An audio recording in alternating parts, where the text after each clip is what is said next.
ખનીજ વિભાગે અડધી રાત્રે ખનીજ માફિયાઓ પર બોલાવ્યો સપાટો. ખનીજ માફિયાઓમાં મચી ભાગદોડ. અવારનવાર ચેલેન્જ આપનાર ખનીજ માફિયાઓ પર ભાવનગર ખાણ ખનીજ વિભાગે ખનીજ માફિયાઓને અંધારામાં રાખી અડધી રાત્રે ખનીજ માફિયાઓ પર બોલાવ્યો સપાટો. તારીખ 27/6/2026ને શનિવારે રાત્રે 1 કલાકે ઘોઘા તાલુકાના લાખણકા ગામે ખાણ ખનીજ વિભાગે ખનીજ માફિયાઓ પર બોલાવ્યો સપાટો.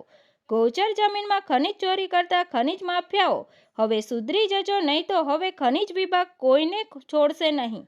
ગૌચર જમીનમાં ગેરકાયદેસર કબજો કરી રેતી ખનન કરતા ખનીજ માફિયાઓ પર ભાવનગર ખનીજ વિભાગે બોલાવ્યો સપાટો. લાખણકા ગામે બેફામ ચાલતા ગેરકાયદેસર રેતી ખનન પર ભાવનગર ખાણ ખનીજ વિભાગે બોલાવ્યો સપાટો. લાખણકા ગામે ખનીજ વિભાગના દરોડા લાખો રૂપિયાનો મુદ્દામાલ કબજે કર્યો. ઘોઘા તાલુકાના લાખણકા ગામે ખનીજ વિભાગે પોલીસ બંદોબસ્ત સાથે ખનીજ માફિયાઓ પર બોલાવ્યો સપાટો.